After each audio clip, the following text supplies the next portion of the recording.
প্রিয় শিক্ষার্থীবৃন্দ সবাইকে স্বাগত জানাচ্ছি। তোমরা সবাই কেমন আছো? দেখো, আজকে আমরা আহ্বান যে গল্পটি পড়েছিলাম আমরা এর আগে, আহ্বান গল্পটির লিখিত অংশ নিয়ে তোমাদের সাথে হাজির হয়েছি। আহ্বান গল্প থেকে বিশ্ববিদ্যালয় ভর্তি পরীক্ষায় লিখিত যে ধরনের প্রশ্ন আসে এবং সে নিয়ে আমরা বিস্তারিত আলোচনা করব। প্রিয় শিক্ষার্থীবৃন্দ, তোমরা এখন একটু খেয়াল করে দেখো, বিগত বছরগুলোতে যেরকম ছিল যে শুধু এমসিকিউ ছিল, কিন্তু অতি সম্প্রতি যে আমরা দেখি বিশ্ববিদ্যালয় ভর্তি পরীক্ষায় লিখিত অংশে, এই লিখিত অংশটিতে যদি তোমরা ভালো না করো, আমরা যে বিষয়টি খেয়াল করছি যে তোমরা এমসিকিউ অংশের চেয়ে লিখিত অংশে খারাপ করছো। সেই চিন্তা থেকে কিন্তু আমাদের এই লিখিত অংশের জন্য তোমাদের আলাদা প্রস্তুতি। এই লিখিত অংশটিতে তোমাদের অবশ্যই ভালো করতে হবে এবং এটি তোমাদের অনুশীলনেরও একটা বিষয় রয়ে যায়।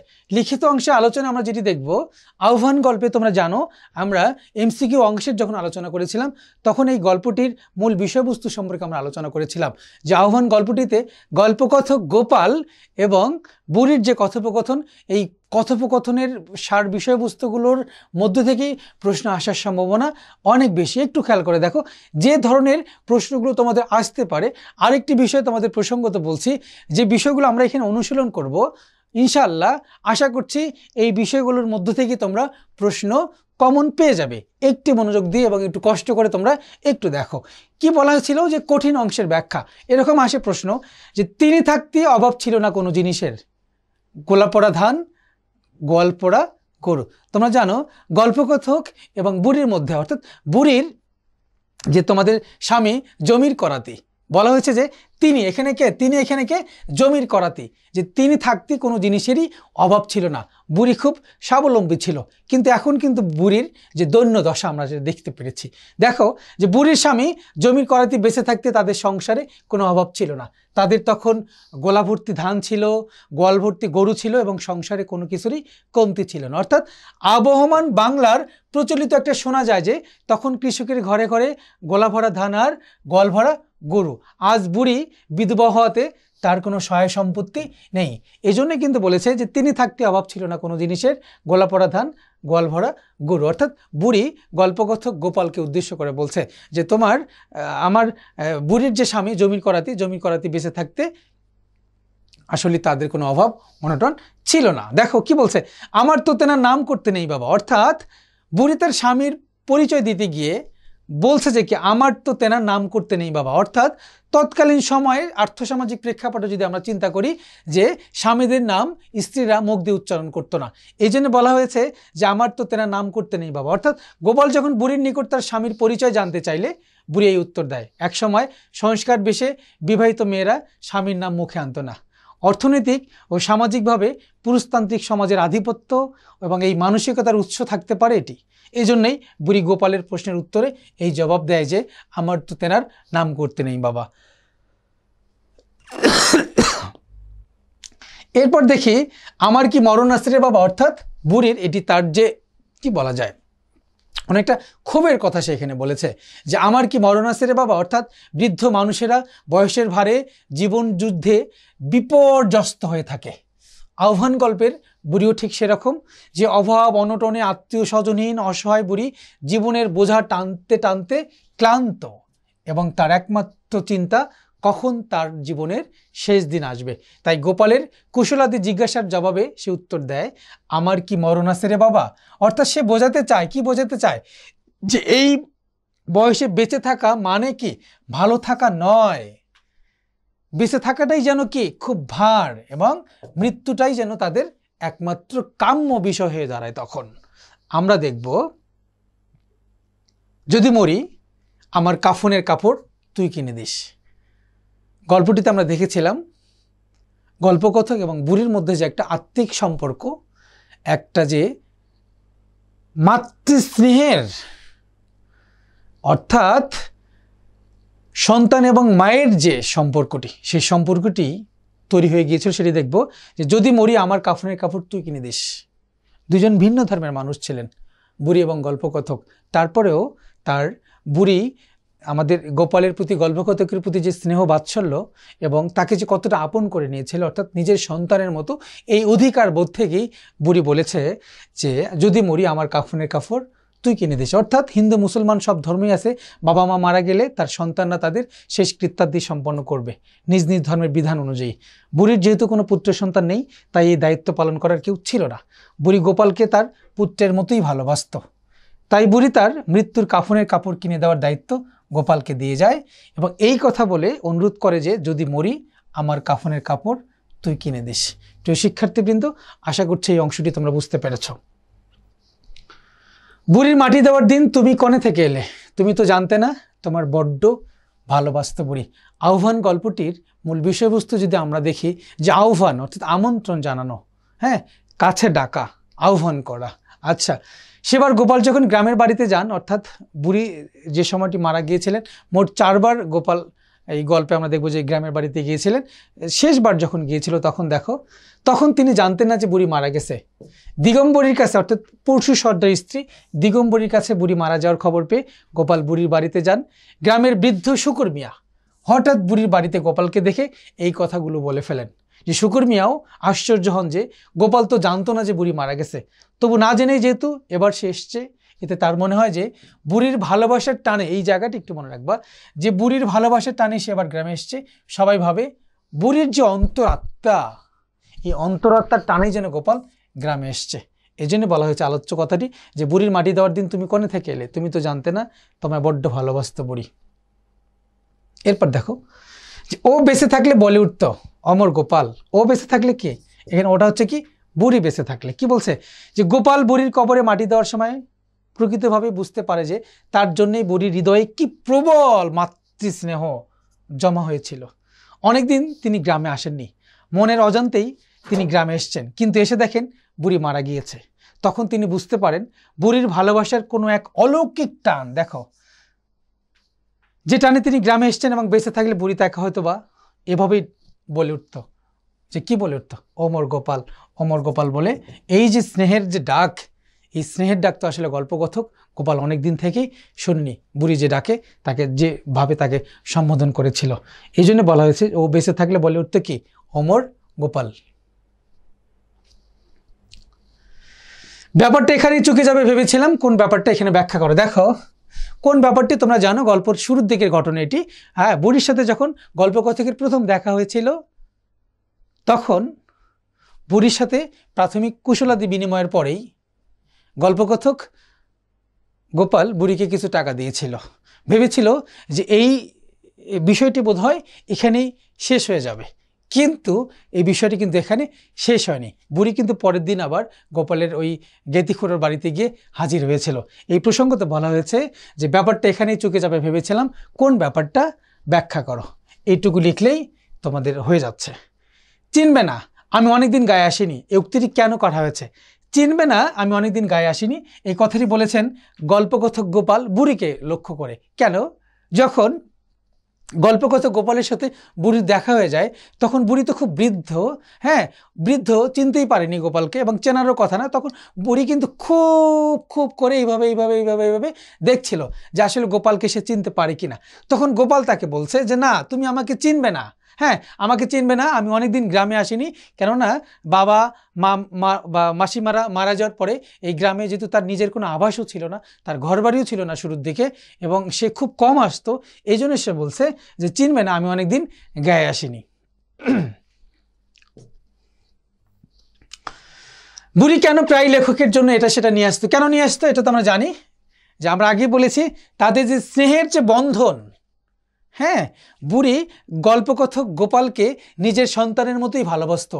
আর এই ভালোবাসা, এই স্নেহাতুর মনেই কিন্তু বুড়িকে বারবার গোপালের কাছে নিয়ে আসতো। দেখো বুড়ি কেন প্রায় লেখকের জন্য এটা সেটা নিয়ে আসতো, অর্থাৎ লেখকের প্রতি যে স্নেহের কারণ, এই সে এটা সেটা নিয়ে আসতো। স্বামী সন্তানহীন বুড়ির আপনজন বলতে কেউ ছিল না।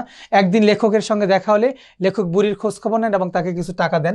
লেখকের সামান্য মনোযোগী অবহেলিত নিঃসঙ্গ বুড়ির মনে দাগ কাটে। তাই তো বুড়ি, হ্যাঁ, কখনো পাকা আম, কখনো পাতিলেবু, কখনো দুধ, কখনো কাঁচকলা ইত্যাদি নিয়ে বিভিন্ন সময় এসেছিলেন। এবং তার প্রতি যে দেখো লেখকের প্রতি, অর্থাৎ গল্পকথকের প্রতি, এখানে লেখক না বলে আমরা বলবো গল্পকথক, গল্পকথকের প্রতি বুড়ির যে অকৃত্রিম স্নেহ, এই স্নেহের প্রকাশ কিন্তু আলোচ্য অংশে ঘটেছে।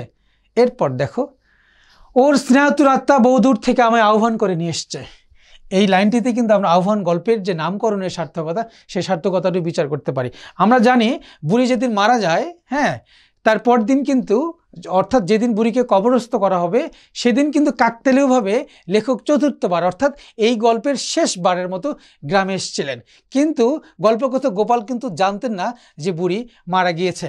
ঠিক যখন সে জানতে পারে যে বুড়ি মারা গিয়েছে, ঠিক সেই সময় গল্পকথক গোপাল এই আলোচ্য উক্তিটি করে যে বুড়ি ওর মানে বুড়ির যে স্নেহাতুর আত্মা, এই স্নেহাতুর আত্মায় যেন বহু দূর থেকে আহ্বান করে এই গল্পকথক গোপালকে গ্রামে নিয়ে এসছে তার শেষ কৃত্যে, তার শেষ সময়, তার যে শেষ যাত্রা, এই যাত্রার আনুষ্ঠানিকতায় অংশগ্রহণ যেন করার জন্যে।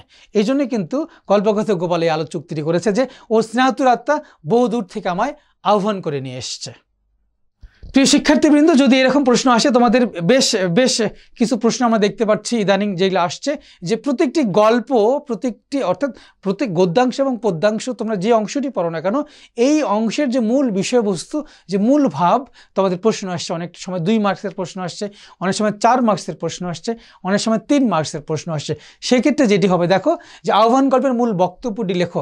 এখন কথা হচ্ছে মূল বক্তব্যটি যদি প্রশ্নটি আসে 2 মিনিট মানে 2 মার্কসের, সেই অনুপাতে তোমাদের লিখতে হবে। যদি আসে 3 মার্কসে সেই অনুপাতে তোমাদের লিখতে হবে। যদি আসে 4 মার্কসে সেই অনুপাতে তোমাদের লিখতে হবে। মনে রাখবে, যদি 2 মার্কসের কোশ্চেন আসে সেক্ষেত্রে তো তুমি অবশ্যই একটা রচনার মতো লিখতে পারো না। অর্থাৎ এই 2 মার্কসের জন্য যে সময়টুকু তোমার বরাদ্দ থাকবে সেই সময়ের মধ্যেই যতটুকু তুমি লিখতে পারো, সেই লেখাটি যেন খুব সুন্দর, স্পষ্ট এবং মূল বিষয়টি খুব পরিচ্ছন্নভাবে তুমি যদি লেখো। আর যদি তুমি খুব ডিটেলস লিখছো, অনেক বেশি লিখে কিন্তু লাভ নাই। তোমার এখানে টাইম, তোমার সময়টি কিন্তু এখানে খেয়াল করতে হবে, কেননা সময়ের উপর ভিত্তি করে তুমি লিখে ফেলবে। নতুবা তুমি যদি খুব বিস্তারিত লেখো সেক্ষেত্রে কিন্তু তুমি তোমার এই পরীক্ষার যে নির্ধারিত সময়, এই সময় কিন্তু নির্ধারিত প্রশ্নের উত্তর দিতে তুমি ব্যর্থ হবে। সেক্ষেত্রে কিন্তু তোমার বিশ্ববিদ্যালয়ে ভর্তি পরীক্ষার প্রসঙ্গে যে কথাটি তোমাদের বলতে হয়, এখানে কিন্তু টাইম ম্যানেজমেন্ট অর্থাৎ সময়ের যে সৎ ব্যবহার, এটি অনেক বেশি জরুরি। এটি একটু মাথার মধ্যে তোমাদের রাখতে হবে। প্রিয় শিক্ষার্থীবৃন্দ, অনেক সময় তোমাদের দেখো আমাদের এটি বানান সতর্কতা, যেটি তোমাদের এমসিকিউতেও আসতে পারে।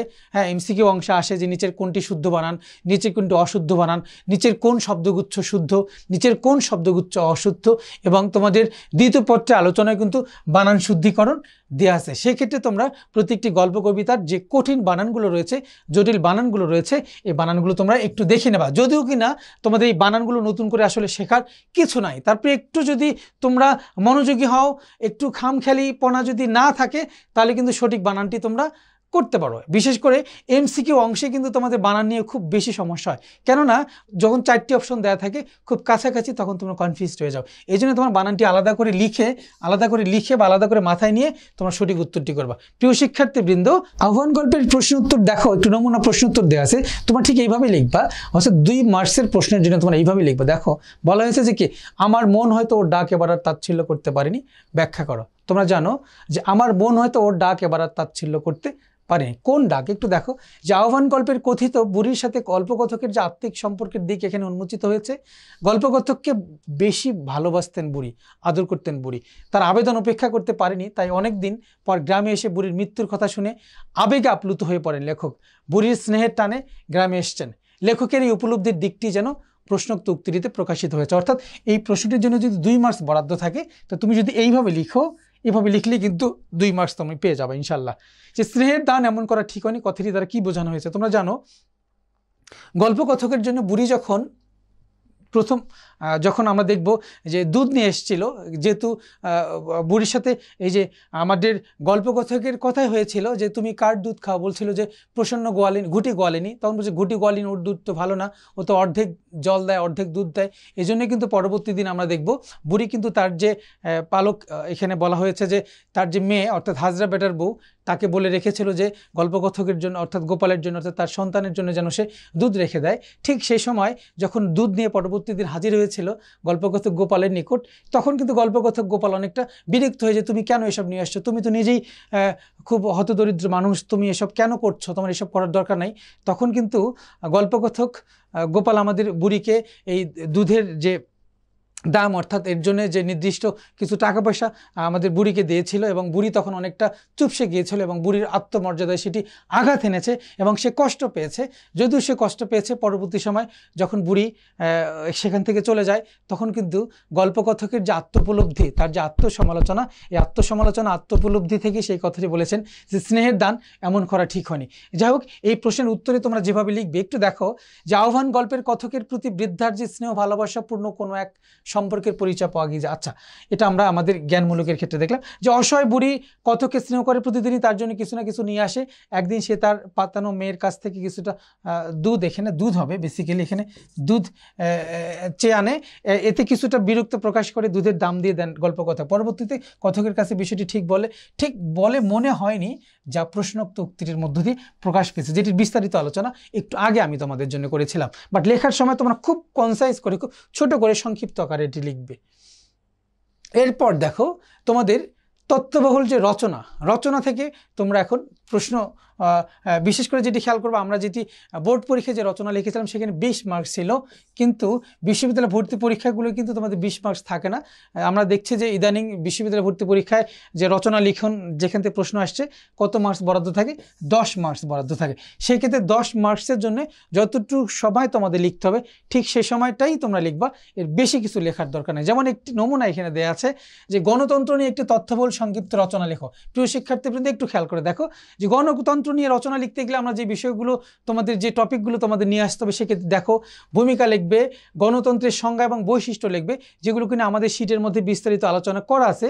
বিভিন্ন ধরনের গণতন্ত্রের ব্যাখ্যা দেওয়া আছে, ডেফিনেশন দেওয়া আছে, সংজ্ঞা দেওয়া আছে। দেখো প্রত্যক্ষ গণতন্ত্র, পরোক্ষ গণতন্ত্র, সংসদীয় গণতন্ত্র, অর্থনৈতিক গণতন্ত্র, সমাজতান্ত্রিক গণতন্ত্র।